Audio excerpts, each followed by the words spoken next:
Hi all, welcome back to my channel. For those of you who are new, my name is Ronka and I love to talk about travel, career, and general living tips. If that sounds like your type of thing, please make sure that you subscribe to my channel for more content. In today's video, I am talking about outsourcing things.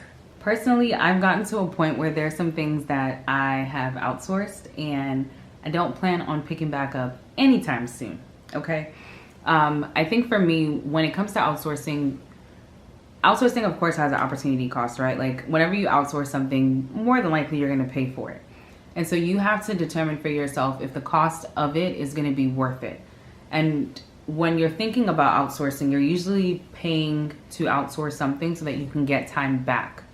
Over the years, I've been more willing to actually outsource some things. I feel like as an immigrant child, growing up, you know, there is this mentality sometimes that you just kind of have to make everything work. You just have to do everything yourselves. But as I've gotten older, I've realized that you don't get prizes for struggling or for trying to be superwoman.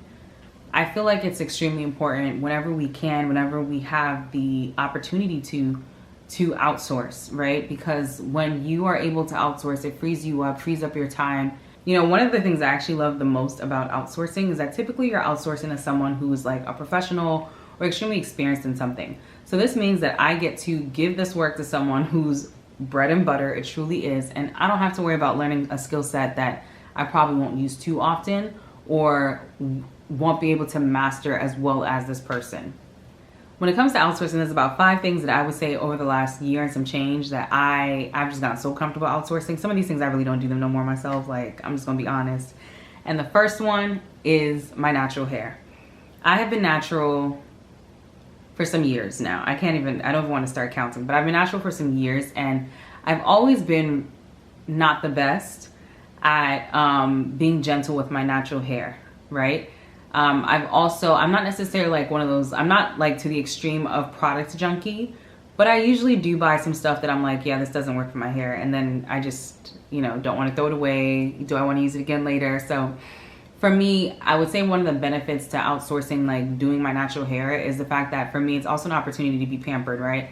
I can go to the salon, have, you know, my usual person wash my hair, blow dry my hair, trim my hair, which is something that's super important to me that, you know, I've tried to do on a couple of occasions, but it's hard to trim your own head. Like you literally cannot see all aspects, sides of your head. So for me, outsourcing doing my natural hair has been beneficial because one, it saves me a lot of time.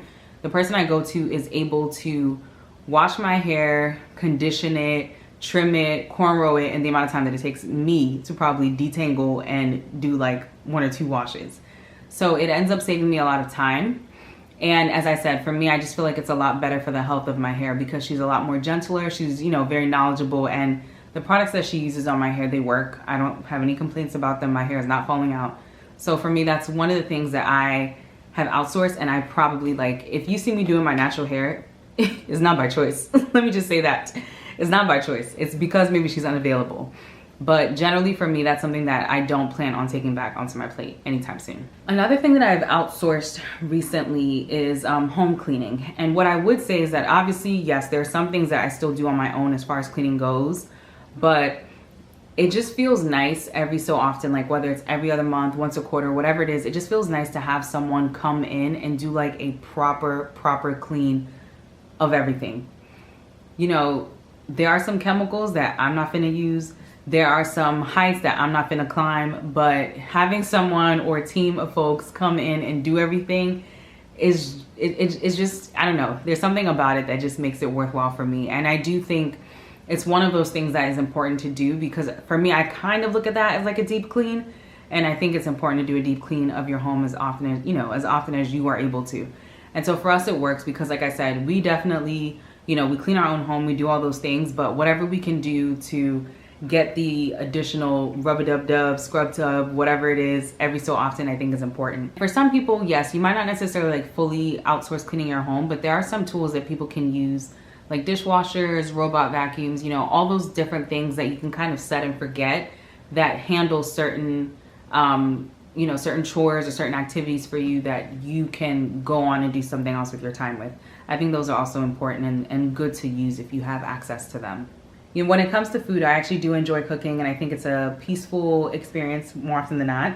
But sometimes if I really don't have the time, you know, that's something I just have to outsource. And so it's not, I wouldn't say that food and cooking is something I outsource a whole lot. But if I have to, your girl's gonna do it, okay?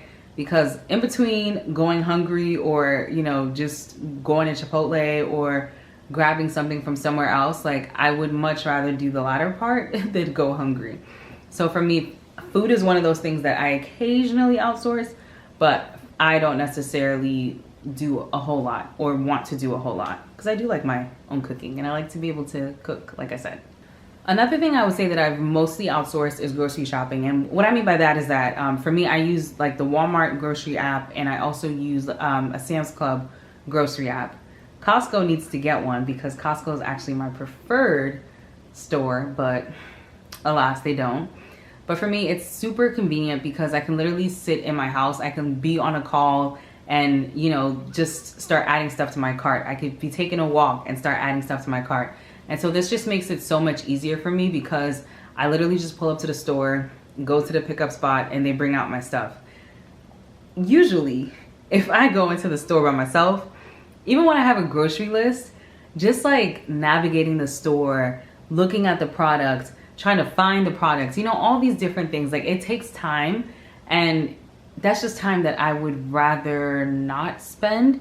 So as much as is possible, I really actually do try to use like the store grocery pickups. It just makes things so much easier for me. And if they don't have something in stock, then, you know, whatever, but I'm not the one figuring that out. So I would say that's one of those things that I've outsourced, and as much as I probably can moving forward, I'll probably continue to do, because it just makes sense for me. Finally, the last thing that I would say that we, as in, you know, my husband and I, have outsourced and will probably continue to always outsource our home projects. I love going on Instagram and seeing all these like DIYers that are doing the batten and the board and, you know, flipping the house or whatever the case is, and it looks so nice, but that's not my calling. I really just like the idea of getting someone who understands these things, like that's what they do, and having them do it. For me, I think one of the reasons why I prefer to outsource home projects is really just because, once again, that's not my calling. So it's not something that I'm super knowledgeable on. And I don't want no mistake where you want to go and push something in somewhere and then all of a sudden something is damaged. Like, I don't want that to happen. So for me, I just strongly believe in allowing for the professionals who understand electricity, who understand plumbing, who understand, you know, drilling through concrete. I believe in allowing them to do their job and doing it well. And so for me, that's one of those things that I would say that we definitely outsource, and I don't ever see us taking back. I just don't have a desire to be painting anybody's wall. I don't have a desire to be, you know, climbing on a ladder doing anything. And the time for it as well is just, I don't have. I'd rather, you know, be able to have someone come in for a set amount of time, a short amount of time as possible, do all the work, and be on their way, and I get to enjoy my house. Now, as I've said, as I've been getting older, I have definitely enjoyed outsourcing some things, but that doesn't mean that I won't DIY some things every once in a while. I still like to kind of get my hands dirty or see what other things I might be interested in or what other skill sets I might have through other things. So that door is always open.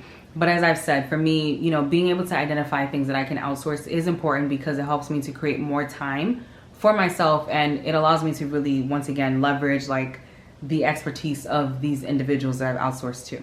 If you currently outsource, what is one thing you plan to keep outsourcing? Let me know down in the comments. As always, please make sure to like this video, share it with others, and subscribe to my channel for more travel, career, and lifestyle content. See you next time.